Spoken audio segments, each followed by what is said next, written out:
You're listening to the Gabe Molina Podcast.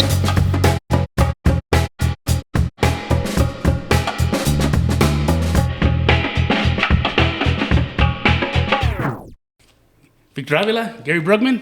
How are you, sir? Good to have you guys back. Great to be back with you, man. This is a great place. Yeah, you know, I'm real blessed to have my buddy lend this place to me. Gary, will you do me a big favor? Will you close that door all the way? That's going to distract me. I thought I did it right. Yeah, it's a really cool place. I'm glad y'all dressed. You have an incredible setup, man. I'm glad y'all dressed warm because I get the AC way down. I'm keeping this vest on. Way down. Gary, what have you been up to, man? You still doing security? You were in Houston, right? Man, I have not. I just got home the other day. I've been gone for 7 weeks. Oh, wow.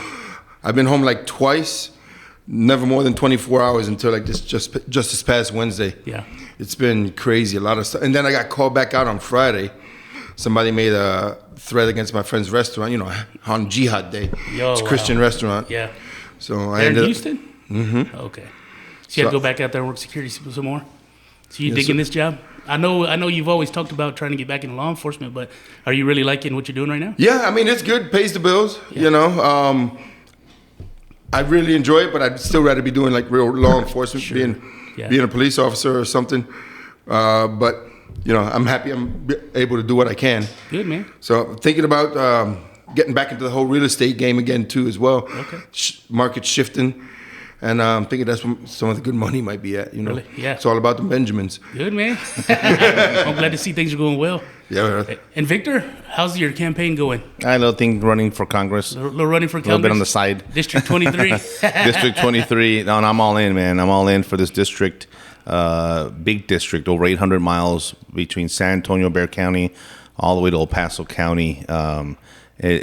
We're covering a lot of windshield time and a lot of visiting every single county in the district. You know, a lot of the ones in the west part of Texas, Hudspeth County, Crane, McCamey, Crockett, Texas, Fort Stockton, all these places. Terlingua, they feel betrayed and forgotten. And so being a native of El Paso, I know what that feels like. You kind of, you were out there kind of forgotten.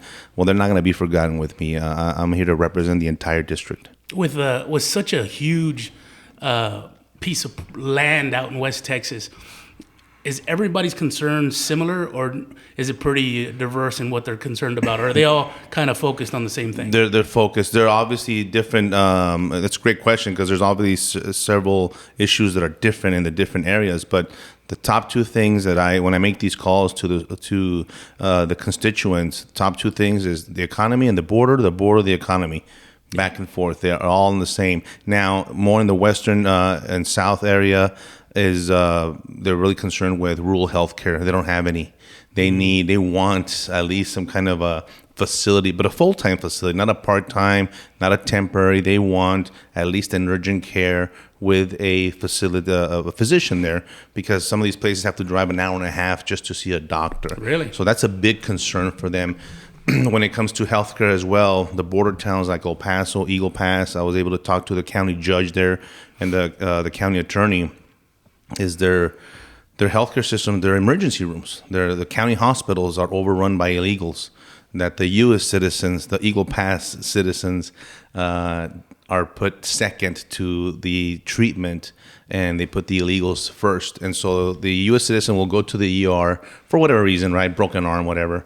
They'll get the service, but they're not going to get it first. Yeah. The people from all over the world that are coming to there are taking the beds first. So is it because there's so many of them, or is it because of funding? What is making these doctors and ER facilities prioritize folks coming across? No, it's not the doctors. It's the policy. It's the policy of the administration. It's the policy of all the way down to the local government. Obviously, you can't refuse treatment, but what we can refuse is entry illegally into the country. Right. So that's where it starts. So we wouldn't have these issues if the border was secure and if people would come into the country the legal way. There is a legal pathway. People forget about that all the time. There is a legal pathway. I'm for that legal pathway. I understand there's changes to be made in that legal pathway, but what's happening right now is completely illegal, completely against our own constitution and our own legislatively passed laws. being ignored, and so we're overrun. And overrun, I'm talking about the numbers. Yes, it's overwhelming. Thousands of people, thousands and thousands and thousands.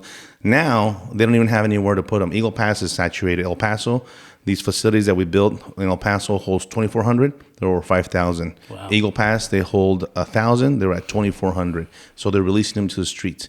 And where are they coming? San Antonio. Where are they going? Houston, Dallas, and the rest of the country. You know, it's interesting because I don't know what those folks' life was like in their country, right? But I was talking to my nephew recently, and I told him, I said, the thing that's kind of crazy about it is they're coming here, let's say some of them for a better life, right? But in reality, they're just homeless in the United States. There's nowhere for them to go. They're not being employed.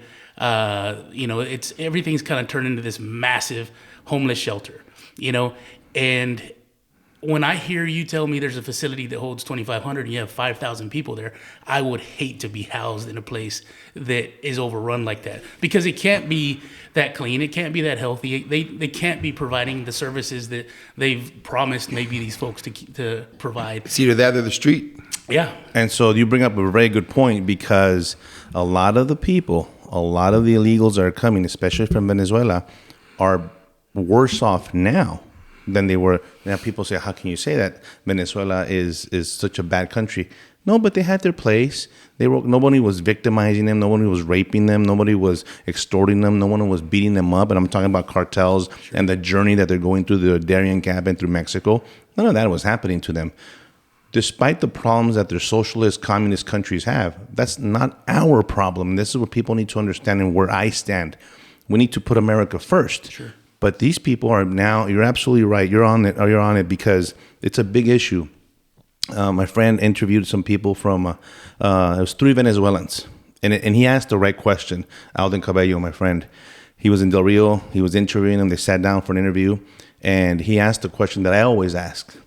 They're all, where are you from? Venezuela. And they like to sell Venezuela because the mentality about Venezuela and how bad it is. But guess what? None of them lived in Venezuela. Oh, really? Once he asked them, he says, where did you actually come from?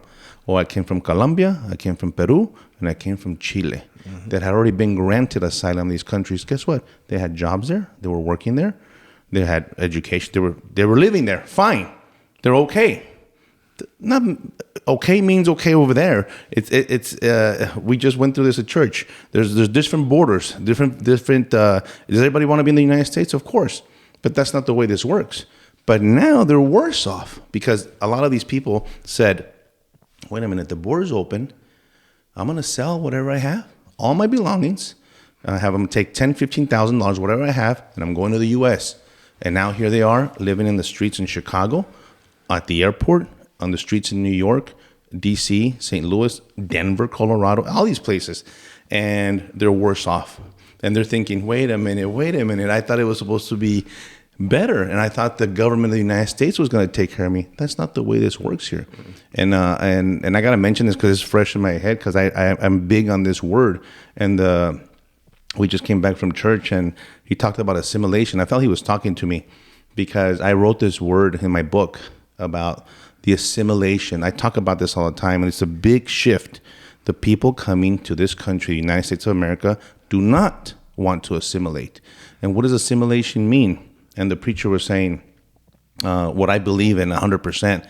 Well, assimilation means you assimilate to our laws, to our Constitution, to our way of life. And that means God, family, country, and not your communist country that you left. That's the reason why you left. You don't come and plant the flag. You plant the Venezuelan flag in one of our islands here in Texas. And that is a big shift that these people are bringing. Syria here, Nicaragua here, Afghanistan here, Mexico here, all these countries, and still want to have their culture. No. You have to want to adopt our culture. And that's education, language, all the things that we abide by in the United States that no other country has. But they're not wanting to do that. Yeah. It's interesting because for a while there, the issues on the border were front and center. They were all over the place. They're all over the news. You could and now this is my opinion and just what I've experienced, and I feel like it was easy to access that information. I guess part of this year, majority of this year, I feel like that information is still available, but not in the mass quantity that we used to get it all the time. And so I feel like if you're not actively pursuing that information, it's easy to forget what's going on. So are things improving on the border? Are they about the same? Are they getting worse? Now, I will say this, and we'll get to this in a minute, but I've got my opinion on it, and Sure. to me, it's a mess. Because from the things that I see, being in Texas, I see Texas trying to do something, and the federal government doing the complete opposite. And it's almost like a revolving door of, tit for tat. I do one thing, you do something against that, and then I got to do something else, and then you do something. And it's this weird thing where our federal government and our state government will, in my opinion, from what I've seen, won't work together. Boy, you're hitting it right on the head, brother. You're not wrong. And first of all, I'll answer your question. Is it better? Is it worse? It's way worse. Way worse.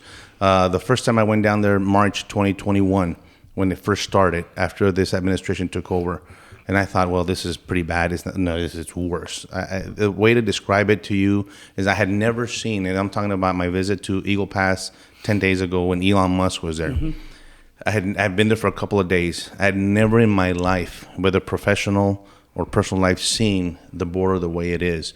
And that is the movement, illegal movement of people into our country with permission from our government, but illegal. It's illegal. But the struggle that you mentioned between the state government, the state of Texas in this case, and the federal government, I had never experienced that. As a federal agent, I always worked with state and locals. That's a mesh. Yeah. You almost cannot do law enforcement work without working together. And it made me very sad because there's a conflict there, a real one. And I'm going to tell you what the conflict is. It's the razor wire. The state of Texas put up this razor wire, the serpentine wire, to keep the illegals out. And I'm talking about on the river in Eagle Pass, Texas. The illegals swim the river. This is the National Guard. It's not even DPS anymore. It's the state guard there telling them, go back. You can't come up. And they don't listen. They come up to the bank of the U.S. side of the river. There's this little landing area, 50, 60, 80, however that area holds, maybe up to 100. And they stay there. And they wait for the green uniforms to show up, which is the United States Border Patrol agents. The United States Border Patrol agents are processing under the bridge about 100 yards away or less. And then when they free up a couple of agents, 2 or 3, the agents walk over. They cut the razor wire. The state guard moves. They move about 25 feet away. The Border Patrol cuts the razor wire and guides the illegals in. This is the most ridiculous thing I've ever seen in my life. This is a violation of every law and order, constitutional, whatever, sovereignty. Our own government doing it. They leave. They bring them all up, that group that's there. As soon as the border agents leave, the state guard pulls back from the pickup and replaces the razor wire. I saw this, Gabe, over and over, and I thought, what's happening? Is this a game? Yeah. This is not a game. This is life and death. Sure. This is rapes. This is human trafficking. This is fentanyl. This is terrorism. And we're going to get into that. Yeah. All of a sudden, everybody cares about national security. And it made me very angry, and I went through a lot of emotions. And I was very upset because the incumbent that I'm running against, Tony Gonzalez, showed up with Elon Musk, and it was a shit show. Yeah. Excuse my language. But I was very upset because I want people to understand the seriousness of what border security means. And it's not just the illegals coming in. It is national security. It is public safety. It is Iran. It is Cuba. It is Mexico. It is Venezuela. It's the bigger picture. It's China. Mm-hmm. These are enemies of the United States of America. All of them that I just mentioned, including Mexico. And people need to understand that. I understand that. That's why I'm running for this position, because they were happy-go-lucky. Hey, we're at the border saying hi to, what are you talking about? What are you doing here? I'd rather have used Elon Musk, because that's what he wanted. He brought attention. The man's the richest man on earth. I appreciated that at least he went to the border because he has billions of followers. But I'd rather have seen a more concrete type of visit where he sat down with officials that actually briefed them. of what happened, and then go down the border and do a true assessment. Not this live and laughing and we're saying hi to the people, and that's not what this is about anymore. We are at very different times, and you need a person like me that recognizes that, because we need to change it. Guess where? In the halls of Congress. Yeah. What is the... there's so much I need to get to, and I know Gary's looking at me telling me not to do 3 hours. What is for me, that I don't completely understand it, who has the legal right at the border? Is it the federal government? Is it state? Is it some weird thing where they both do? Like, how can this little cat and mouse game where we're cutting the wire and we're replacing it, and it's just idiotic. It doesn't make any sense. And a fool can see that it doesn't make any sense, but that game still gets played. So who supersedes who when it comes to border protection at the Rio Grande? Real quick, the state's got no immigration authority. Okay, that's the start right there. Right. So the state. So it's jurisdiction, right? And that's the first thing you learn when you go through any academy at any level. It's jurisdiction. You've seen it in the movies all the time, where the locals. And there's some kind of, and then the FBI shows up, and the feds are taking over. What you're seeing there is really jurisdiction, and the federal government has jurisdiction on a lot of things, depending on what violations of law are committed. So here, the border, it is. But this is the difference now, is that the state of Texas can and hasn't taken over those responsibilities of the federal government by actually not just talking about the invasion or declaring an invasion, but actually implementing it and adopting the federal U.S. Constitution, which the state has the power to do. I'm telling you, because people and the lawyers and all that went through it. And Ken Cuccinelli, for example, he did an incredible article. He broke it down. Can the state take over? I get this question. Can the state, if they wanted to? Yes, they can. Can the state? Yes, they would have to declare, not a tweet. I'm saying that it's an invasion. I'm saying pass a legislative law and say we're officially adopting the U.S. Constitution, Article 1, Section 4. There's several in the U.S. Constitution that says that this is an invasion, which it is, and then it doesn't matter. Who would take over would be the DPS troopers. Our Texas DPS troopers would be the number one authority. And in this case, I would imagine the State Guard backing them up to actually repel at the water, at the line. You're not going to come back, no matter what Border Patrol would say or not. But they don't have the courage to do that because there's a lot of politics involved. There's a lot of money involved. Funding. There's a lot of other issues involved here. And so what have you seen? Buoys, razor wire, and what I just described, and Operation Lone Star that the Texas citizens are paying multi-billions of dollars. Is it a good law enforcement activity? It is, because at least Operation Lone Star is stopping some of the people that already made it in, the smugglers, the drug traffickers and all that. And they're already in Texas, so at least we're trying to contain that. But that's not border security. Right. Don't get mistaken. There's two different things. And I'll tell you what I saw at the border. Another thing that made me very angry. I'm obsessing. I see the boats, the Border Patrol boats, the DPS the DPS boats, National Guard, State Guard, DPS troopers, sheriffs, out of state from Florida, Fish and Wildlife from Florida, West Virginia. You know what I saw? I saw a lot of money. Yeah. I saw lots of money. I said, man, there's millions of dollars right now of taxpayer money doing what? Nothing. To secure the border, to facilitate the entry of people that are not being properly vetted. And I'll put one example real quick as the Venezuelans. The Venezuelan government has emptied their prisons, their rehabilitation centers, and there's a lot of intelligence. And one is the DHS actually acknowledged this, that they knew, and they put out it was a memo that was leaked saying that they knew, in fact, that Venezuela was releasing these bad guys coming to our country. But these are Hugo Chavez sympathizers. I'm not even talking about their own corrupt and communist president now. They're communist all the way from Hugo Chavez days, bringing, again, their communism. I can't believe we're talking about communism in 2023. That's what they're bringing here. We're not. We're capitalist. We're a constitutional republic in this in this world, that only this country exists this way in the world. And they hate it because we're capitalist.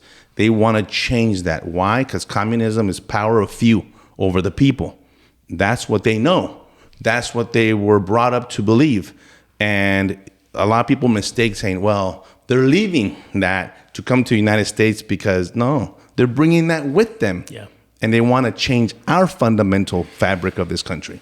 You know, one thing that I thought was interesting, and I don't even know how I got onto it a while back, but I was curious about communism. And so in the sense of was it here? Was it not here? And I went down this little rabbit hole, and I found that I think it was in the 20s or 30s, there was a United States Communist Party. And so I Googled it, and I think their headquarters are out of New York or something. And it blew my mind that we had a Communist Party that was active in the United States. And I would have never found it had I not gone down the rabbit hole looking for it.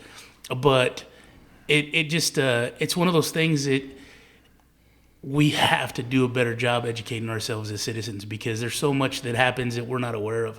If you read the definition of communism, you think about it, what's wrong with that? It's the taking care of the people by the government. That's really what, but in reality, we know that that's not what it is. It's the power of the elite, right, and the total control of a society. But that's not the way they think about it. They think that they will be able to take care. Socialism, communism, like Mexico. Mexico, the president of Mexico is a socialist communist. He's right there. They're not for the people. They use that as a term, as propaganda, that they're there for the people. And we know in the history of what communism does, and try to exterminate certain type of people from this earth. And so this is where we're at in this country, and it has to do a lot of it with border security, because they're using Mexico, the country of Mexico, which I'm very upset at, because they have a role to play here. They're doing nothing. Sure. The cartels and everybody else, they're all illegal. I used to interview them, Gabe. I got access to a lot of places in Mexico when I worked there, and I interviewed these people. They call them SIA, Special Interest Aliens, from Bangladesh, Somalia, Yemen, Pakistan. They were in Mexico. This is 12 years ago. Like, whoa. I went in with an interpreter, and I'm a decent interrogator. Couldn't get anything out of them. Once in a while, they would tell me they're going to New York. That's it. We don't know their true identity. They all had their all date of birth were January 1st. Oh, wow. And we don't know their true names. That's crazy. This is very scary. Yeah, sure it is. Because they came with different intentions. Well, at least we thought they did. I mean, we know for sure they're coming from state-sponsored terrorist countries. That's why they were designated as SIA, Special Interest Aliens. So now we're thinking, well, this is not your normal economic migrant. He's not coming over to pick strawberries or work at the hotel. And you have to be able to have that logic and that common sense and that experience to say, no, these people's intentions are different. They're being subsidized. They're being promoted by a bigger, maybe Iran or one of these countries, to infiltrate us that way. I've been there's one thing that I think has kind of come out of this past this administration is there's been like these individual, I guess like private media guys that post things on social media. They're down on the border. One guy's Jorge Ventura. I like watching I follow that him. guy. Yeah. And one thing that I see is he was talking about cartels killing other cartels. Clients, so to speak, over human smuggling routes. Mm-hmm. And so they're killing these folks who are paying to come across the border because they didn't pay them. And amongst other things that happens, we've talked about it before, what happens to children, what happens to women, the drugs, all that mess. I was talking to, again, my nephew here recently, and I have my opinion on the whole reason behind it. What is this administration's reason for allowing this to happen? Because in my opinion, at this point, like you said, all these towns and cities and counties are saturated. We don't know who's here. I think I heard something about 150 to 200 guys that were arrested who were on the terror watch list. Correct. And that's just who they caught. That's right.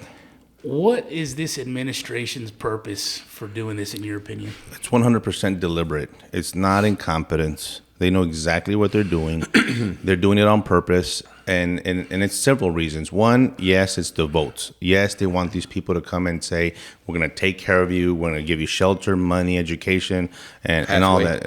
A pathway to possible citizenship. And so that definitely. But I think it's bigger than that. I think they also want to count them in the census to these. Remember, there's millions of people coming in. I don't even know what the number is anymore. They say, I think it's that under the last almost 30 months, we're looking at probably 15 million that have come in, I believe. Plus, there's, this whole 11, I can't believe in one of the debates they're still saying that 11 illegal aliens are in the United States. No, there's probably 30 to 35 million illegal aliens in this country. A lot of them overstays, and I'll talk about them right now. But I think as they want to count, there's a lot of people.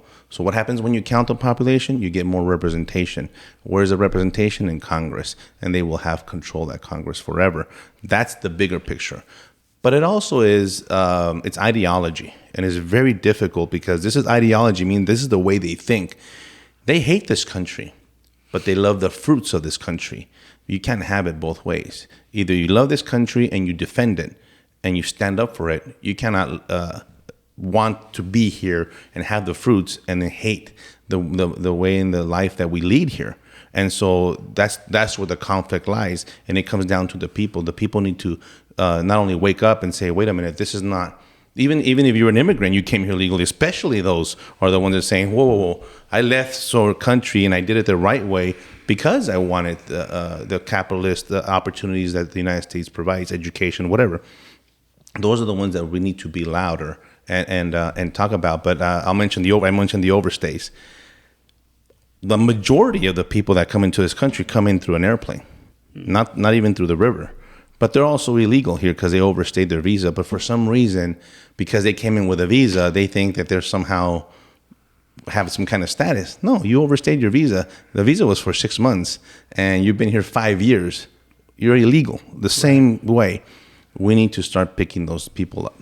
You need to make an example, and you need to start telling and showing people this is this is what's going to happen in 2024. This is what I'm predicting, because the government's going to change. The people are going to speak up. We're going to change the White House, and what's going to happen is you're going to go. We are the United States of America going to go pick up and deport people, and you're going to deport the 50. We're going to take the 15 million that just came in illegally. They're all here illegally, despite what you hear, the paroles and the permits and all that stuff that this administration is doing. It's illegal.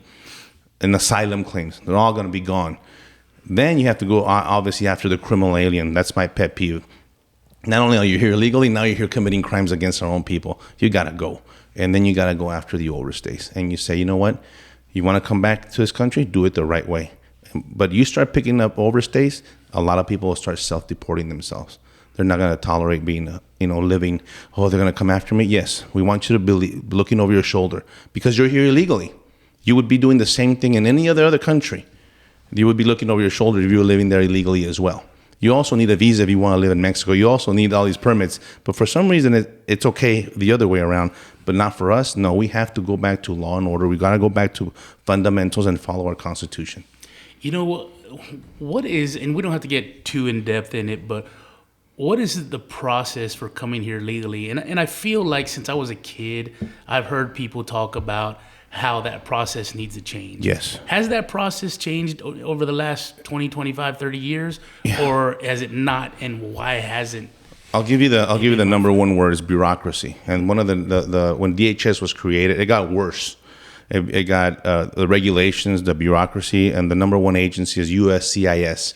So look them up, United States Citizenship and Immigration Services. Believe me, if I have anything to do with that as a congressman, we're going to revamp that. Because there are people that have been vetted medically, financially, that wouldn't be a public charge to this country. They would bring a benefit. They would be a taxpayer. They would be a business owner, education. They would add value. They would add value. It's okay. First of all, we already allow about 1 million in. But right now, they're pushed aside. That line is stalled because they're all coming into the illegal ones. It shouldn't take you 12 to 14 years. That's the average time. Really? That 12, yes. It's out of control. My friend that I just talked to you about, that's Auden, his wife is a Mexican national and having to live in Acuña, Mexico, because he's doing it the right way. She's on her 4th year of waiting. And we kid around with audience and just bring her to the river, man. Yeah. You know? And he's like, no, because he's a patriot. He says, I'm going to do it the right way and I'm following the rules. Well, those rules also need to be changed for the benefit of those people. So you ask me, what is that legal pathway? There's a lot of ways to come into this country. The number one way is to be petitioned by someone, right? Either a U.S. citizen, a family member that already has a status, and it's complicated. That I'm giving to you very basic, sure. But you also come in with through a company, through your expertise, whether you're an engineer, you're a doctor, you're a surgeon, you're a rocket scientist. Those are special visas too, and those are okay. But I'll tell you because it has come up. The incumbent that I'm running against right now has a bill that he wants to present to Congress called the HIRE Act, where he wants to come and bring in more foreign workers right now. And I'm against that because how about we give our workers our shot the first time, sure. Our U.S. citizens. I'm not against that. I'm okay to visit that. And I know that there's people that from all over the world that would benefit us to come here. I'm okay. I'm not saying no. I'm just saying this is not the right time. We need to secure the border first. How can you be thinking about bringing more people in? We have an uncontrolled border of people coming in illegally. We need to secure that. Kind of the same thing with the drugs. We need to rehab our people. We have a drug problem in this country. We're the ones buying the fentanyl and the meth. I understand that. But let's stop the supply so I could help rehab. Right. If the border is open, which it has been all this time, we can't never do anything about rehab because the drugs keep on spilling over. Let's do that first, and then we have this legal pathways, which I do believe should be changed. You know, it's interesting because the border's a mess. I find it amazing how, and I've seen the videos that you're talking about where Border Patrol's going and cutting the razor wire and allowing people to come in and they're separating it. I guess there was a floodgate that was welded open at some portion of the border. In El Paso? It was in El Paso. Arizona. In Arizona, it was welded. In El Paso, they call them gates, and they're wide open in this big wall. Yeah. And now Biden's decided that he's going to start constructing the wall. Oh. And it amazes, and it's all optics, right? It's all political moves because it's an election year next year. Correct. But you know, it blows my mind how you've got an administration that'll sit there and cut razor wire and weld floodgates open while they're building the fence in other locations. It's upside down and backwards, Gabe. It's upside down and backwards. Well, you know what it is to me. It's a slap to the face. It's a slap to my face as John Q. citizen who pays taxes. And you're pandering to certain groups of people, and you're not fixing the problem. And there's that incentive. I was talking to my nephew again. We were talking about the border, and it's like there's this incentive right now for people to come here illegally, and all the terrible things that come from that. You know, there was a major wreck in El Paso 2 or 3 days ago. 2 days ago. You know, and the smuggler, yeah, killed 3. Car caught on fire. I mean. All this is because people think there's an opportunity to get across the border illegally. That's right. It's not going to be an issue. And honestly, that's there. You know, they have that opportunity. All they can do is get over here, get to the Border Patrol, and they're in. You know, it blows my mind how, and I know people that sit there and go, "Oh man, Biden's doing something good. Look, he's taking this serious. He's building the wall." And it blows my mind that people can't see through the smoke, man. I have to say this because I'm a big supporter of our law enforcement and Border Patrol agents, and people need to understand it's not the individual agent. Sure. You know, the agent that they're sending over to cut the wire, he doesn't want to do it. Yeah. He's been forced by his employer.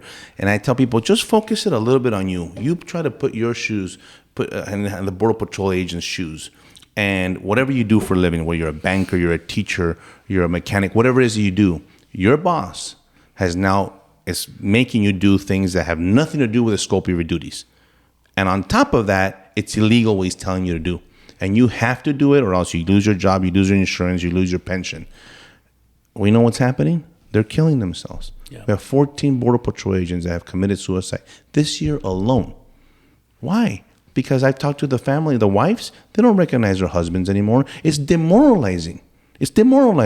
Especially in a law enforcement capacity, because that job is already stressful as it is. You have to worry about the cartel shooting at you. There was an alert just this week. I don't know if you saw it. Cartel put out hits on Border Patrol agents And their families to get really? their addresses, and they were offering $200, and they put it on social media. If you give us the address of a Border Patrol agent, $200 and $1,000 for their mothers. For their mothers. Imagine the stress. Wow. Imagine the stress that you cannot even be safe in your own home because somebody's going to give them your home address of where the Border Patrol agent. This is what they have to live in on a daily basis. And so you add that to the stress, and that's what's happening. And so people need to understand it's the administration. Obviously, it's Mayorkas, but there's no action in Congress. They were talking about impeaching Mayorkas since we took over the House. Yeah. Where Then, are of we? course, if you actually do your job, you end up going to prison. All right. Right. We have the example right here. We have the example right here. Yeah. And that's what they're afraid of. They're going to be the scapegoat. They're going to be used as an example. We saw it with the whipping. That wasn't a whipping. Nothing even happened. And they were, they were vilified. Mm-hmm. And that's what the Border Patrol agent is going through right now. I talked to them. You could see it in their eyes. The best word I could use is demoralized. There is no morale anymore. It doesn't exist. They're like robots. And some, this is the scary part. Some are like, F it. Like, I'm just going to do it because it's my job, and it's become complacency because this administration wants to normalize this. This is normal. You're doing it for so long. They say that if you repeat something over and over again, eventually it's going to be true. That's what they're doing. This is it. This is the way it's supposed to be. This is the way it was supposed to be all along. We've been doing it the wrong way. No. And a lot of agents are like, whatever, man. Well, you know what's scary is you do it long enough and you get a lot of good agents that decide they can't do it anymore, and hopefully they quit instead of taking their lives. That's right. But you start getting new agents in, and the new blood is trained immediately to do things the way they're doing it currently. Right. And once you get a generation or two of those kinds of agents in there, you're changing it. You've changed the culture completely. That's what I was going to tell you. Like when I went in '98. I was actually Department of Justice, INS.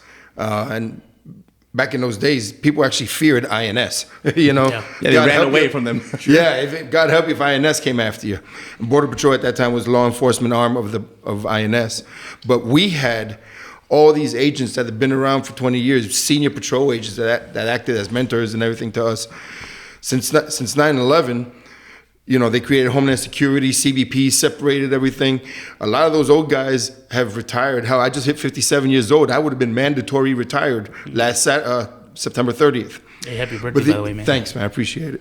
And but this new Border Patrol, all of their guys have been this Homeland Security. They've had the Obama administration. They had 4 good years with Trump where the border was secure and they were allowed to do their jobs. And now they're back to the old ways of Obama, and they don't know any different. The old patrol, right? They don't know the old patrol. They don't know the old patrol. They don't know what it was like to have journeymen to teach you. All these guys, they've been basically under the Obama administration, 4 good years with Trump. And now this, like he said, they're demoralized. That's all they know is robots, be robots. Yeah. They weren't allowed to think for themselves like we were. That last time you guys were here, we talked about it a little bit, and I guess I kind of made a statement that at some point we were going to operate here like they operate in Mexico. And when you tell me that the cartel members are putting hits on Border Patrol agents' families and mothers and trying to get addresses, that's the stuff that happens in Mexico. That's right, and not anymore. And we just talked. Not even a year ago. Right. Right. And bringing up a little bit, I guess a good segue to go into Israel, because this week with all the messes happening in Israel, I was commenting with somebody on social media. They were describing the atrocities of Hamas and what they did in Israel. And I was being a little facetious about it, but I was being true. And I said, I'm sorry, are you talking about the Mexican cartels? I don't know who you're talking about. There's no difference to me. The cartel has been chopping off kids' heads for a long time, and they play with human heads. They play soccer with human heads. They take a heart out of your chest while you're still alive. They'll skin you while you're alive and wear your skin on their face. These are the Mexican cartels that are right here, not 6,000 miles away. And I want people to recognize that. I want there's videos that you don't have to take my word for it. I don't want to see these videos. I've seen plenty, and I've seen plenty in real life. That people need to understand that the threat, just like the threat exists from Hamas and terrorist groups, has been in Mexico this whole time. As a matter of fact, they're headquartered there, but they're here. They're in Texas. They're in every single state of the cartel is, just like the terrorists are. But the difference here, a lot of people give me the pushback, is the ideology, right? Well, the terrorists hate us because we're just Westerners and Christians and Jews. And it's an ideology, and it goes back 3,500 years. The cartel, they say the cartel is not like that. The cartel does it for power and money. I don't care. There's no difference to me. Death is death. The outcome's the same. Terrorism is terrorism. Yep. Yeah. Terrorism is terrorism. They're still chopping people up. They're still killing us with fentanyl. So because it's a pill, a counterfeit pill that's killed 200,000 people, that's okay because it's not a bomb. Yeah. Because it's not a round, a weapon, a bullet. I don't care. The difference to me is death. There's no difference. They're killing us. China, Iran, Cuba, Venezuela, all these countries have used and have learned that Mexico is their hub. They've lived there for a long time. They've set up shop. They've set up communities.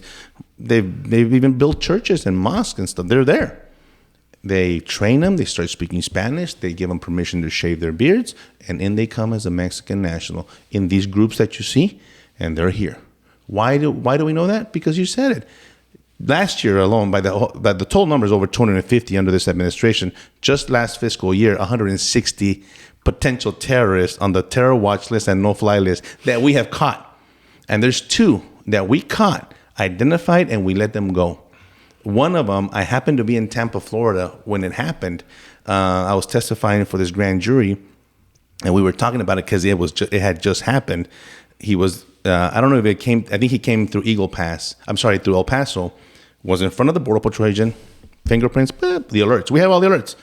The systems did what they were supposed to do. Detected, SIA, Special Interest Alien, Terror Watch List, FBI, call, phone numbers, emails, everything starts moving, right? They have them here detained. Well, the Border Patrol agents were busy. Doing what? Processing. Hospital watch, all these other things.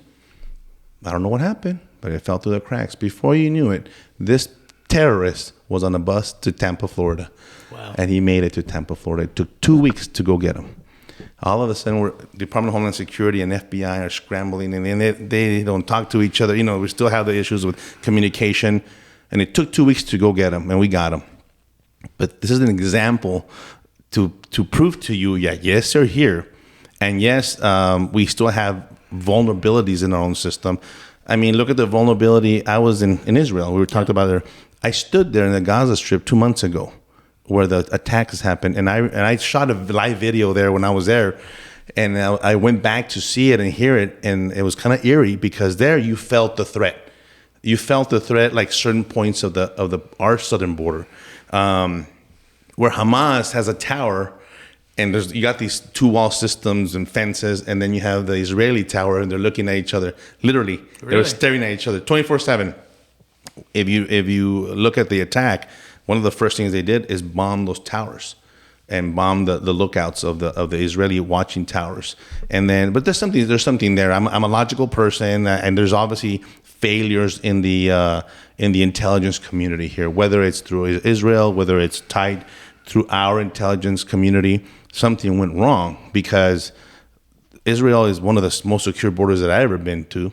I mean, they know if an ant touches that wall. That's how good their technology is. And we have that technology, we just don't put it to use here. Right. There they put it to use because, yes, their illegal alien problem is terrorism. I got briefed by the IDF, and they were saying they catch between 20 and 30 terrorists a day. Wow. And then they have it gets complicated, but they have Palestinians coming in, they have visas, they have a border control. It's very similar to the U.S. They let people kind of like the ones that work in Mexico and the U.S. and come back and forth. We have that border here. Crossers. Border crossers all the time. They have that. They're vetted, right? And they come in and all that. But something happened there. I think that there's a lot of Arab nationals or Arabs in Israel that I think there's something there. There might have been some help because it doesn't seem plausible the way it happened. And they literally blew a hole in the wall and came in with trucks and motorcycles, and they're obviously flying over, but in their jets and everything. They're what do they call those? Paragliders. The paragliders. It was the Palestinian Air Force. But I'll tell you what. I'll tell you what it has done. What it's done, it's opened the eyes to the world of terrorism and evil. And obviously the atrocities of these guys killing innocent people. These are not in a war. There's rules to wars. We got Geneva Convention. We have rules of engagement. They don't abide by that. Mm-hmm. They go after the most vulnerable. Mm-hmm. They use the vulnerable as shields to protect themselves. They hide their weapons in regular houses. So that's what makes it so difficult, because they want Israel to look like the bad guy. When they go and will have to bomb a facility, there's going to be innocent casualties. That's the atrocities of war. But it has now, so that's Hezbollah down in Gaza Strip. Hamas. And then you got Hezbollah up in Lebanon. And this is the way I understood it while I was there. Hamas in the Gaza Strip, what we're talking about, they control the Gaza Strip, right? They're the government. The terrorist group is the government. I heard a couple of times, and I even said in my video, they're kind of forced on it. I'm not talking about the Palestinian people. Obviously, not all the Palestinian people are terrorists. But you need to understand that their upbringing is very different than ours. They're taught from the moment they start speaking that you will hate non-Christians. You will hate Jews, and you will kill them the opportunity that you have. Well, they never have a chance. You never have a, how do you come? We talked about the culture and the cycle. The same thing happens with the cartels, by the way. Yeah. The cartels in Sinaloa, Culiacan, are the cousin's a cartel member, the uncle, the dad, the brother, and it's a cultural thing. And the kid grows up to be a cartel member because that's the goal. That's the terrorism angle here, right? The same thing in Hamas. Does that make everybody terrorist? Of course not, but there's a lot of sympathizers, a lot of sympathizers in Israel they're even Christians, Muslims that live in Israel.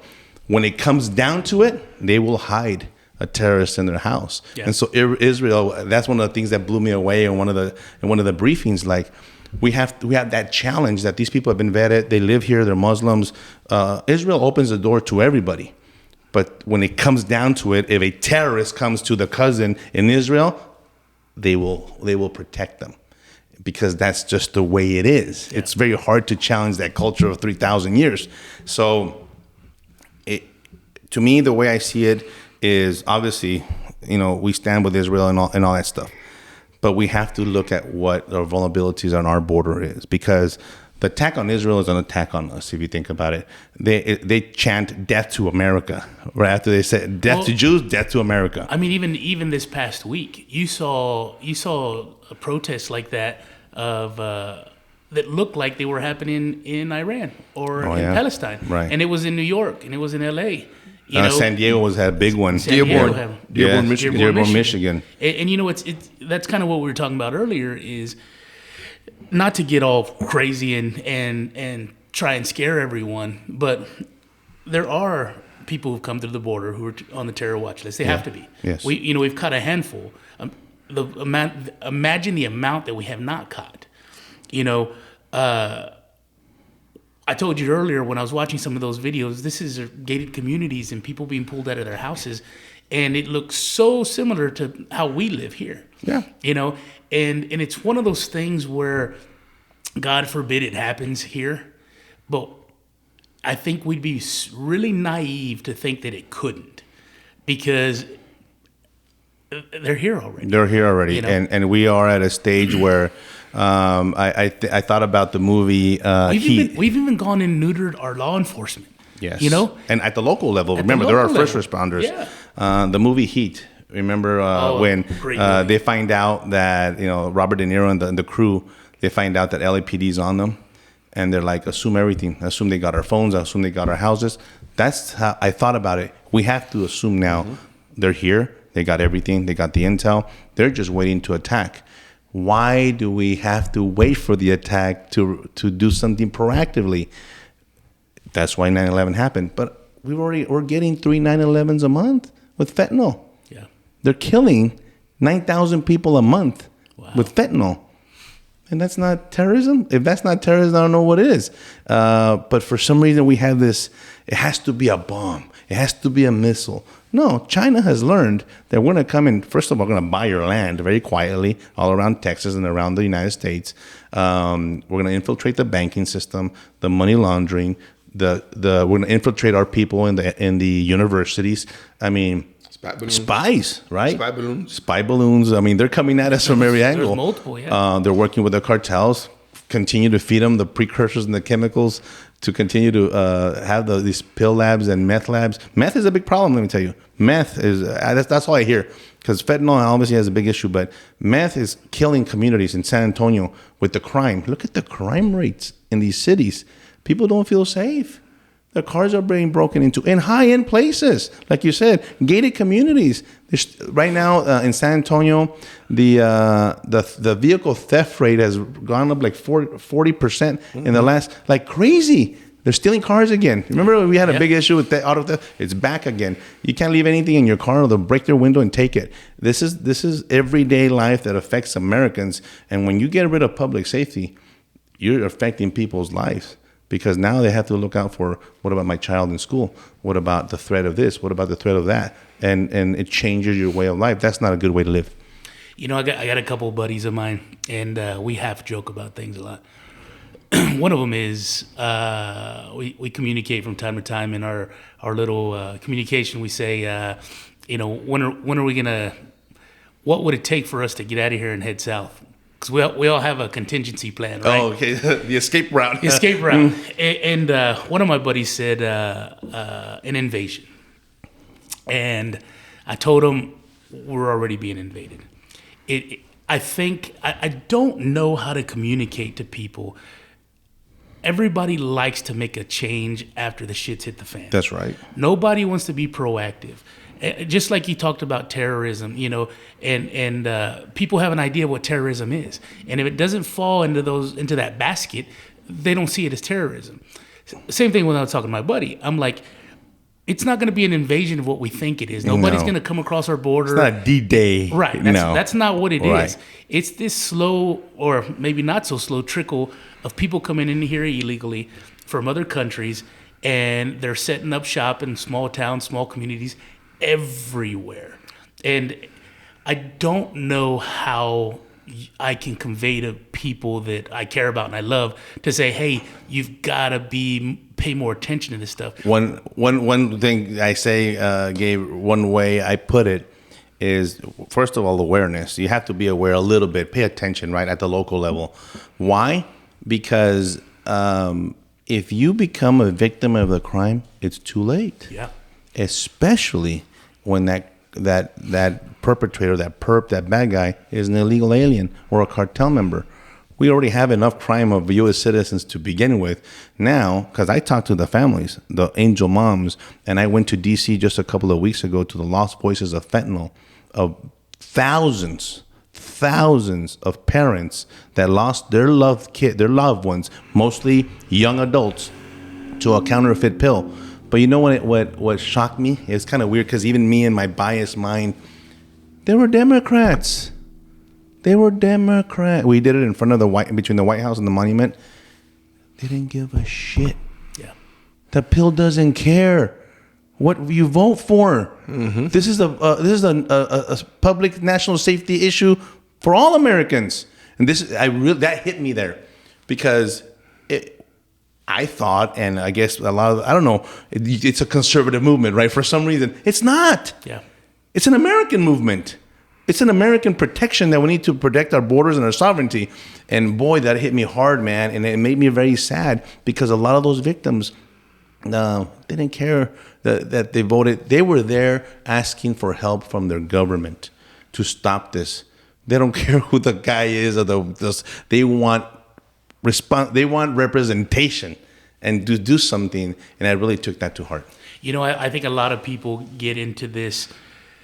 It's the whole box, right? And they're either a D or an R, right? And I can only be what's in this box, right? And it's like that mentality. Your regular Joe Blow taxpayer has to get away from that mentality because it doesn't do anybody any good. All it does is put you in a position to where it's too late to fix a problem that you could have stopped a long time ago. You know, you see these mayors in Democrat cities that at one point 2 years ago they were saying, "Hey, send us your illegals. We're a sanctuary city." And now they say, we can't take them anymore. You've got to do something else with them. Everybody wants to be a sanctuary city until it's time to do sanctuary city shit. The mayor of New York is in Mexico right now, talking to the president, saying, "Hey, do something, man. What's going on?" And these are conversations that were had before it was a problem. But before it was a problem, it wasn't a problem, right? That's right. Until it's in your doorstep. And now it's at your doorstep. You know, one of the things that, you know, it's to me, it's kind of like 50-50, right? Part of me is kind of like, okay, we're busting people all over the country, which if there's a terrorist in that group, we're busting them across the country. But at the same time, it wasn't an issue till it ended up in those cities and states. That's right. You know, it was okay when it was in Florida. It was okay when it was in Arizona and Texas. You know, let's put them in the red states. Right. You know, and then all of a sudden, Texas started busting them into other cities. And let me correct you a little bit, because I know Texas gets a lot of blame for the buses. It's not Texas doing it. Yes, we have shipped from state-paid buses, Abbott, the government, yes. Operation Lone Star. The majority of these buses, they're leaving the state of Texas, but it's the federal government busing them. Yeah. And it's important to know that. There's contracts for the federal government that is putting them on airplanes and putting them on buses. Believe me, it's not the state of Texas doing all of them. There's millions of people. The state of Texas is doing a bus here, a bus there. It's your own federal government busing them to New York, to Maryland, to Chicago, to D.C., to all these places. Denver has a big problem now. Follow the money. Operation Lone Star is busting these guys out of the state to the big cities, New York, Philadelphia, D.C., Chicago, Denver, L.A., but they're picking them up at NGOs. The NGOs are the ones that get the money from the federal government. That's right. Okay, and they're just moving them out. So they're the facilitators. Follow the money. They're the facilitators, the aiders of these NGOs. I'll tell you, as a congressman, that's the first thing I want to stop. We got to stop the funding to these NGOs. We're giving them billions with a B to smuggle aliens. It's against the law. It's 8 U.S.C. 1324. You cannot do it, especially for private financial gain. That's a stipulation. That's what they're doing it. They're doing it for private financial gain. But these charities, these NGOs, non-governmental organizations, only help the illegals. If you're an American and you need to stay over at Catholic Charities in McAllen, the doors are not open for you. If you're a homeless American, no. The charitable organization is not good for you because they don't get paid to take care of Americans. They only get paid to take care of people that are here illegally. I saw a video, I think it was on Instagram, and I forget the guy's name. You're on Instagram? Oh, I'm all over it, man. He was in New York, and it was the... it wasn't the Ritz-Carlton, but it was Roosevelt. Was it the Roosevelt? In New York? Yeah, it was a huge hotel. Roosevelt. The Roosevelt Hotel. It's a high-end hotel. They shut it down. They shut it down. It was all full of illegals. Yeah. The restaurant on either side of it, the guy's like, the guy was doing it for video purposes, but he's like, watch, I'm going to try and go into this restaurant. They wouldn't even let him in the restaurant. That was Yako. Was it Yako? It was Yako. Yako Boyens, yeah. It was Yako. Okay, then that's the one that I saw. Yeah. They wouldn't let him in the restaurant. They wouldn't let him in the hotel. And he would ask why, and they would tell him, we can't let you in. And he's like, it's full of illegals. And it blows my mind that we've let this get to that point. Yes. And you know, one thing, maybe I'm naive, maybe I'm just paying more attention as I get older, or maybe I'm correct in thinking this, but I feel like our politicians 30, 40 years ago tried to be more discreet about things.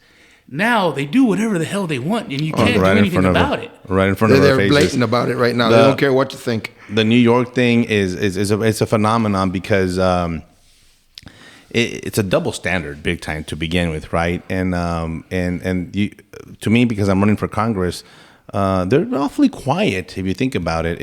There's no movement and to stop it. When you hear the press secretary from the White House speak about illegal immigration, if you didn't know anything and that's all you heard, you thought they're doing a great job at the border and it's a humanitarian cause and we're facilitating it. No, that's illegal. Mm-hmm. You cannot do that. But this is where the challenge lies. How do you combat somebody to get them away from that?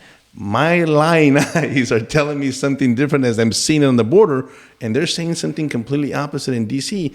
What world do you live in? Yeah. They live in a different world, man, not reality.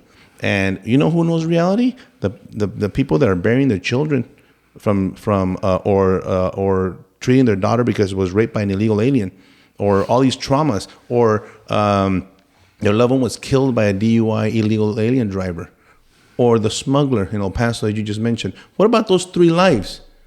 They would be alive today if it weren't for an illegal alien smuggler. That's how you have to start, because that's the truth. All these crimes are 100% preventable. I get this huge blowback from the left. They don't come. Not all of them are coming and committing crimes. I know that. But one rape is one rape too many for me. Mm-hmm. One murder, one stabbing, one shooting, one DUI. We already have enough of that. Kate Steinle in San Francisco. Kate Steinle, the Kate Steinles of the world. That case, I wrote about it in my book, is over and over and over. First of all, you mentioned it earlier. We have a big problem in the police systems. I was talking to, I think it was yesterday, a retired police, or I don't know what he was. How we've seen, been talking about it for several years. How the shift of the mayors and the county judges tell the sheriffs and the chiefs of police what to do and what not to do, what laws to enforce and what not to enforce. I'm talking about to Portland, Kenosha, Wisconsin, all these places where they started telling the police, no.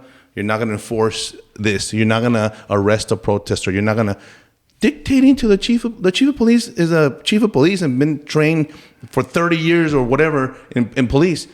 The mayor has never been to an academy. They don't know anything about public safety, but we've allowed them, these elected officials that have absolutely no experience in real life, to dictate, and it's impacting the community.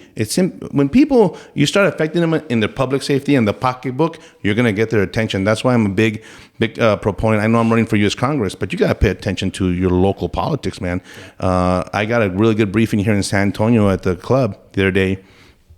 A lot of issues at the local level, a lot of issues. And then people start wondering why, why? Well, because you're voting the same people that are making the decisions that affect your block, the lights, the streets. A lady I met in this past month, and she's running for a city council position in Houston. And I told her I was going to use this as use it, because she said that she was doing her campaigning and she was asking one person about politics. And the lady, possible constituent, said, I'm not political. And she responded to her and says, everything is political. The street is political. The lights are political. The drainage is political. The sewer system, the grocery store, the gas station, everything's political. Mm-hmm. And I said, you know what? You're right. Who do you think is making the decisions? Yeah. It's your local city council, your county judge, your parish, your church, your government, your state rep, and there you go on, right? Yes, why is the grocery store political? Well, I don't like coming out with $100 that I used to have a full cart, and now I don't have any meat in it. Yeah. It's just, shampoo, and it's still $100. That's why it's political. Why am I putting gas in my car? Which, by the way, kind of dropped a little bit here in San Antonio area, which is nice. We were talking about this. All of a sudden, I have an extra $30. Yeah. It's locally affecting me in my pocket. All of that is political. Who do you think is behind making these decisions? They don't just happen out of thin air. There's people that you voted for, and if you didn't, then I don't want to hear it. Right. If you don't vote, we don't need to have a conversation. Hey, you know what? One thing that blows my mind is when I see folks or even see things in the news, and you have these people who are complaining about a situation that they voted for. Whether it's in California or other states like that. Things that happen in Austin, you've got, and I think it comes back again to putting yourself in that damn box, man. What is your lifestyle like? What's happening to you immediately, and who can fix that? Whatever side, whatever their party they're on, mm-hmm. you've got to be willing to vote for the best candidate. Not just because you voted a certain way. I've talked to several people that go, we voted this way my whole life. Gabe, that's happening right now, right? We're seeing, I'm a conservative Republican and obviously running as a Republican, but I'm getting approached by a lot of Democrats on the border saying, we're going to vote for you because we agree with what you're saying. Well, what I'm saying really is very fundamental. Sure. I tell them, listen, God, family, and country, And they're like, do you agree with that with me? They're like, yeah. Well, then we're going to vote for you. It has to do with border security, it has everything that we talked about. And they're like, there's nothing wrong with that. Why is that bad? Yeah. I'm not, because I'm a conservative, I'm like, I'm only going to represent a certain portion of no, I want to represent everybody, and the decisions that I make are going to be good for the entire district. Whether you're red or blue, I don't care. It's going to be a benefit for everyone. But what's happening now, it's not a benefit for anyone, either party. By the way, I was at the Knesset in Israel. It was really cool to go in there in the parliament. And we're over here complaining about two parties. They have sometimes up to 60 parties. Wow. He said that to somebody last night. I was like, dude, somebody had 60 parties? Why wasn't I invited? I was like, what? We were getting briefed and they're talking about the party. And I'm like, what are you guys doing? You know what's become? It's a grid. You think we're a gridlock over here? Mm-hmm. 60 parties? Mm-hmm. All they do is all internal. And I asked a question of the man that was giving us a tour. I said, when are the people mentioned? Aren't you representing the people? Oh, yeah, that's right. Kind of secondary. Mm-hmm. You know what? I'm bringing that, Gabe. I'm changing that. The power is the people. I told them yesterday in Kamala, Texas, you're the employer, I'm the employee. Yeah. I know my role. Let's go back to putting me what you want to do. And I know we have differences, and there is a difference, but far-left Democrats, and there is. I understand that. I'm a real person. But I think there's a common core of the United States American that we could come together and say, listen, this guy's going to do good for all of us. You know, that's one thing that I think people, from just what I see online and just conversations with folks, people need to get back to that mentality that politicians work for the American people. That's right. I think it's so many people look at politicians as oligarchs. They look at them as... Well, that's what they've become. Well, that's what they become. That's why I'm running against an incumbent and in primary, because they quickly forget. And then not only, one thing is, I was talking to a group yesterday and we were talking about this and said, it's not, one thing is you go in Congress and you do nothing. You're there. You're a staple. You're like, fixture. Yeah, you're a fixture on the wall. You're not really doing anything. Okay, well, you could complain about that. But then you have the incumbent here, Tony Gonzalez, going and actually doing the opposite on purpose, doing the opposite of what he told the people that he was going to do and why he got elected.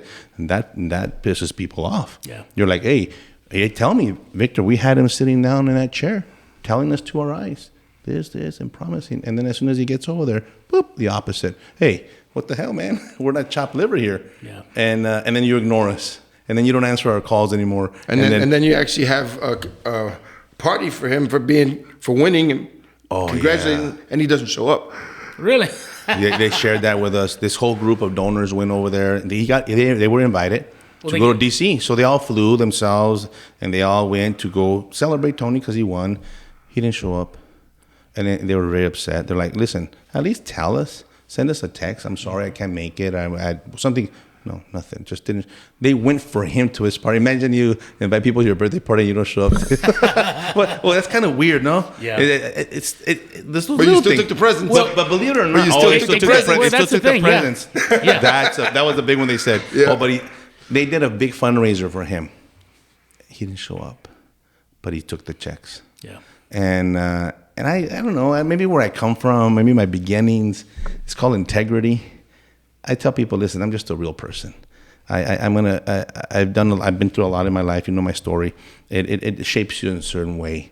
I ask them, give me the opportunity. Give me a shot. You'll see. If you don't like it, get rid of me. I'm okay with that. But I need to be able to give that back. I did that in my career. I did things that no one had ever done before.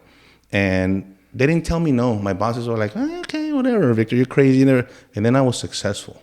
And when it was done, they're like, what the hell? Well, because I tried. Now, I failed a lot of times, but I was successful as many times. But I tried. And that's what I want to do in Congress. I want to force people. I want to force their hand, maybe our own party, to do something. Yeah. A lot of times I hear this, Gabe, we're not going to pass this bill because it's going to get killed in the Senate. I don't care. Let it get killed in the Senate. Let the president veto it. Maybe it might pass. How do I know if we don't even do it? But it's not going to stop me from doing it. Right. I will put it forward. We need to force their hand. The same thing with the cartels and the administration. We need to force their hand and say, it's on your lap now. You got to act. You got to do something. We got to put them in that position. I did that a lot in my career, and it's a negotiating tactics. I don't see them negotiating on our behalf anymore. And if we do go in and negotiate, for some reason it's on behalf of the Democrats, and we end up losing. Yeah. Negotiation, I know, is a give and take. I know that. But I feel like we've been giving a lot and not taking anything for us. Yeah, you know, it's funny that you say that because I've heard conversations over the years, you know, from people out of Congress saying the same thing. We're not going to put this out there to vote because it's going to lose anyway. But to me, it's important to do that. That way people can see how people vote, right? That's right. You can't find the roaches if you don't turn the light on. That's right. You know, and that's... You got to click the button, man. Yeah, and I mean, that's super important. You know, that allows people to see where folks stand. And that's why they don't do it, because they don't want to show the record. Right, and because once people are educated on how somebody votes, they can determine whether they want them in there or not. That's right. You know, so that's very important that people get vetted in that way. And that's part of the messaging that I've been doing is the incumbent's voting record, because a lot of people don't know. Some come up to me, hey, why are you running against our incumbent? He's a good guy. He's doing good. I said, let me tell you a few votes, and you tell me if you agree with these votes. And as soon as I tell them, they're like, oh, Is that true? I didn't know he voted that way, and I don't agree with that. Well, you do have to pay a little bit of attention to the person you voted in there, how he's actually voting. And I'm not talking about procedural votes. I'm talking about gun restriction votes, red flag laws votes in favor of them, in favor of drag shows in the military, killing... At taxpayer expense. At taxpayer, killing border security bills. Even little things like endorsing a Democrat candidate over a Republican. People ask me all the time, I don't know. Why does he vote that way? All I know is I could tell you, I'm not making it up, it's his voting record. He voted for January 6th committee. I never voted a vote, and I had a voter challenge me like, why you don't want to investigate? No. I'm an investigator at heart. But January 6th committee was not that. Yeah. That was a sham. Mm-hmm. In my life, I know how to gather facts. I want to have a fact-finding committee, but that was a sham committee. You can't have a one-sided committee. It was a one-sided all the way. When I did, as an investigator, I found facts, yes, usually to find you guilty of the crime that I was trying to prove. But guess what? A lot of times I found exculpatory evidence that proved that it didn't do it, and I had to present that evidence the same way. And that's being fair. That's law and order. That's what I'm going to do. But you have to investigate the whole picture, man. And that's why I disagree, because maybe he doesn't understand that because he's never been an investigator. But the pressure, because of what happened in January 6th, okay, but let's investigate it. Just do the thorough investigation. And I don't agree with some of those things the way they were done. So all these votes, the gun one is a big one. The border security bill is a huge one. And then just a week and a half ago, the drag shows. I don't want my military being distracted by drag shows. I have no problem with drag shows. You could have them all you want. I have a problem when you bring them to our children and our schools. But why do we need that distraction in the military? Look at what's happening around the world. I want my military to be a lean, mean, killing machine. You're a soldier. And we need to supplement that, not with distractions and identity crisis. I don't think it belongs there. And that's something else that's being funded by tax dollars. You know, that's right. You're paying for it. There's so much tax money going out, and we're in a place where the dollar's not the best. Like you talked about, you go to the grocery store, you get a bag or two, it's $100, and it's like everybody who pays into these taxes, and they see this money go into places like drag shows in the military, or other places, right? The what they call them, the pork projects. Yes. Oh my goodness, that's why we can't balance a budget. Yeah. Because we have $5 million for an elevator in New York, $5 million for an elevator in a parking garage. What does the federal government have to do with that? These are all pork projects that these people have because of the special interest. And we're going to get another $20 million for a park. Why is the federal government paying for a park? And that's a local issue. But no one wants to cut. I, in my lifetime, had been forced to cut many times, even as an adult when I was married, because we didn't have money. So I had to cut cable. Cable was a luxury. I didn't have cable. I had to go back to over-the-air TV. And cell phone, we'll have to get the lower plan. That's cutting, because I had a budget in my family, my wife and I, and that's the way we live. I don't spend 50 times more than what I make a month. Yeah. But they can't cut. You know what they say, Gabe, in D.C.? Well, it's 5 million. It's 30 million. It's 100 million. It's a drop in the bucket. It's not going to make a difference. What do you mean? Yeah. It all adds up. If you add up, all of a sudden you're at, because they're talking the billions now. 2 billion, like if the 2 billion is nothing. We're talking trillions. You know, in Mexico, there's no word for trillion.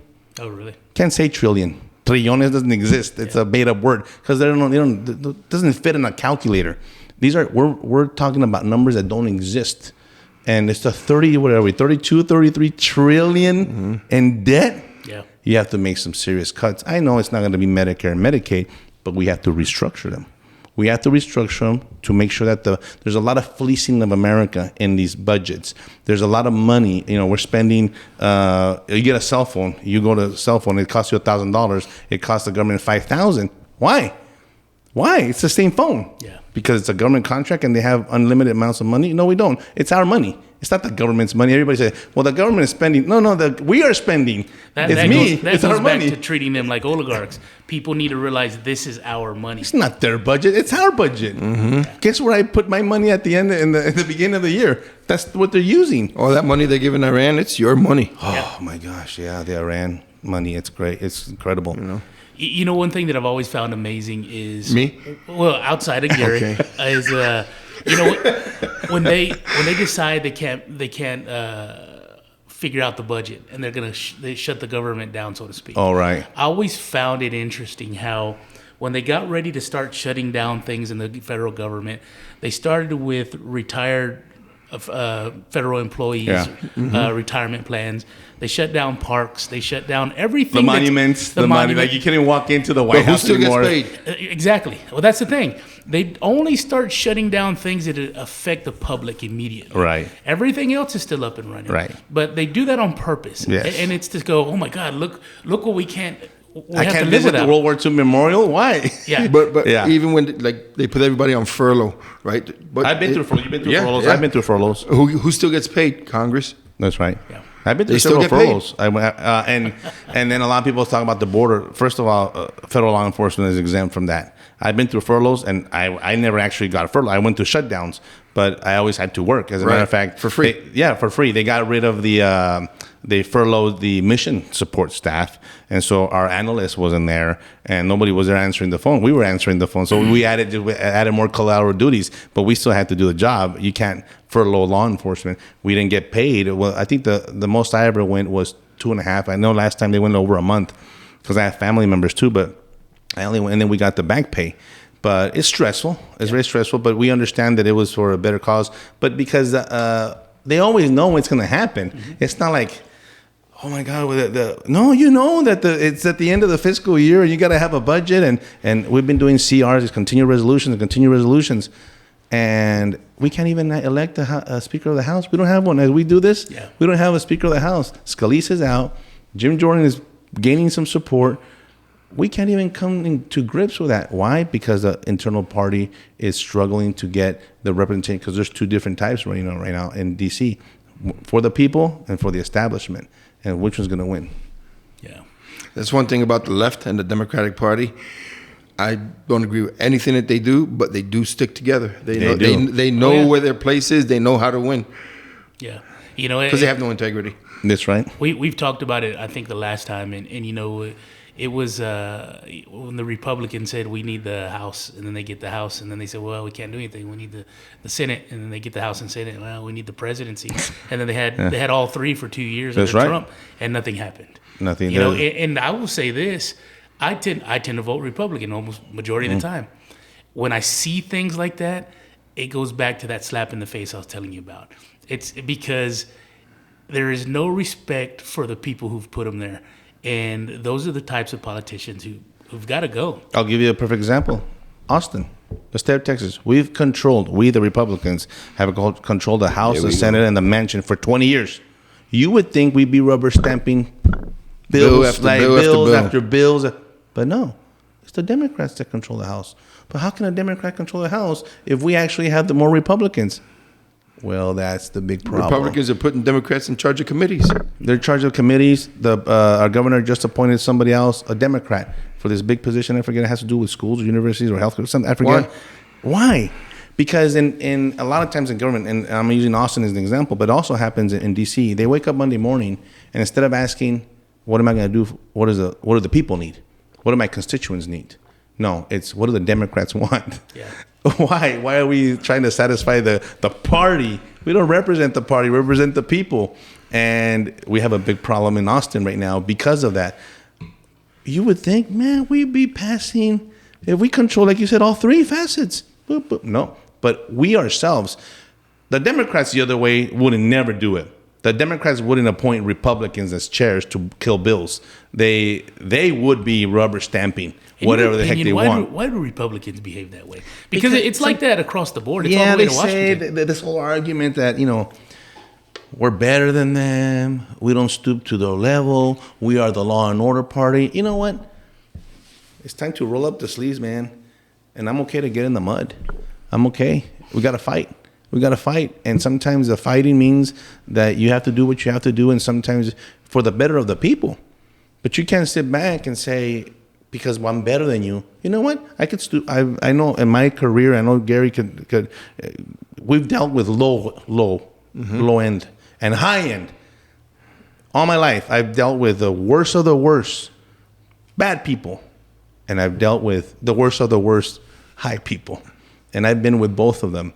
I know how to deal with them. I know how to get in the game with them. That's what we have to do. You need a warrior in there that's not afraid to do this, because that the whole mentality. The Democrats never change. Mm-hmm. They never stop. But we are the ones that adjust. If you look, another example is the rules. All these rules apply every time the House changes, and the rules always go back to being really strict when the Republicans are in power. But as soon as the Democrats, the rules go out the window when the Democrats are in there, and they do whatever they want.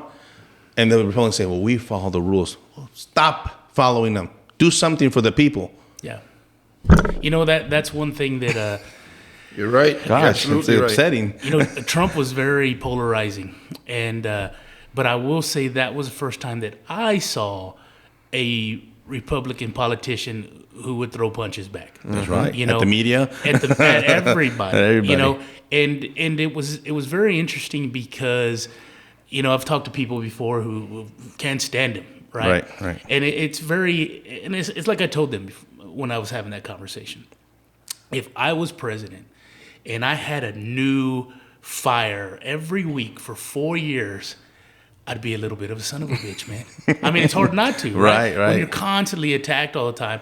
And outside of that, when you look back at his history, for example, there was none of all the things that they said about him after being elected didn't exist prior to that. No. And so I think for the Republican Party, at some point, I feel like a lot of those politicians are getting along just to get along. And at some point, you've got to fight back. Because otherwise, what good are you doing for the people that voted you in? That's right, man. You've got to get a little dirty, like you said. Yes, sir. Is there anything else you want to share with folks? No, that's it, man. Gabe, thank you so much. I love these conversations. I love talking about this. This is my passion. I want people to understand that they get to know me a little bit better through these podcasts. What you see is what you get with me. This is it. This is good hair. I act like this. Great I act hair. like this. Good hair. Well, I showered today, but I act like this. This is me. Yeah. And I want people to understand that you're going to get a real person in there that's been there, worked in this. I've been working since I was a young kid with my dad as a truck driver in construction, in the post office, in the grocery store, as a parole officer, as a federal probation officer, as a special agent, as a diplomat. I bring all of that, and I bring my values of God, family, and country for everybody. Yeah. I want our state of Texas to be better. And of course, I want our country to be better. I don't like the direction that it's going in. And so people could go to VictorAvilaForCongress.com. Follow me there. Follow me on Instagram. Follow me on social media. I do a lot of videos and try to update the people what I'm doing with the campaign. We did some videos in Kemalo yesterday and the whole mess down there at the border. I'll be doing more all over throughout the district. Well, I know for a lot of folks that the border is a big issue for them. You're a good guy to follow. You and Gary both spend a lot of time down there. Yeah. And unlike a lot of politicians who say they'll be there, you guys have actually. Well, we don't go for photo ops. Right. We go for we're planning a big We'll be in Eagle Pass on November 2nd, 3rd, and 4th. If you're in the Eagle Pass area, come check us out. We're going to be Veterans for America First is a big group that endorsed me in my campaign. They're bringing people, and Gary and I will be there. We're going to be like we give them a good tour. It's not just take a picture at the wall. Sure. We tell them the intricate details of why this wall is here, why the people are coming. What we talked about today, but it's very important because the terrain, right? And I did this joke. I talk about this because they've never been. And so they have this mentality of the border. Hey, are we going to have comms down there? Do we need sat radios? No, there's a Starbucks. We need to bring MREs. No, we're going to stay at the hotel or at the casino. I mean, but it makes them it's very different to stand there. Yeah. And then you have a golf course, which blows your mind. How many feet? 100 yards? No, it's on the river. It's on the river. I mean, they're teeing off right here, and the illegal aliens are right there. I'm talking about less than 50 feet. Yeah. It's mind-boggling. We got golfers, Americans, teeing off, and the illegals are coming in behind them, loading up on the bus. It's hard to describe it, but when you stand there, you're like... It's got to be surreal. It's very surreal. Like, take it from somebody who's chased several groups across the green. Right. Yes, and so like that's Eagle Pass. And then you go to Hudspeth County next to El Paso County. It's a whole other world over there. That's wide open. There is no wall. There is not even water in the river. And you got SUVs driving over with drugs and cartel and the shooting. That's cartel land. Yeah. And they're like, whoa. So I know the difference. You have to do different enforcement and different types of things at different parts of the border. So I love bringing the people in. I love going down there because they will go through the emotions that we go through because you cannot escape those emotions. You stand there and you feel angry, you feel betrayed, you feel confused, you feel helpless. You see what's going on. You have no power, and they feel those. And it's hard to portray that feeling until you're actually standing there. And they get to see the terrain. They get to see it, and also it brings awareness to the whole issue. Yeah. Well, I tell you what, I appreciate your time. Thank you. I think if people aren't aware of who you are and your back history, it's worth checking out either the first podcast or reading your book. Yeah. Or, you can Google you and find all kinds of information. I think you're uniquely qualified for this job, and particularly for that area. I think your history with your previous employment and things that you've endured makes you uniquely qualified Appreciate for this that, job. brother. So Thank good you. luck. Thank you so much. Thanks, everybody. Thank you.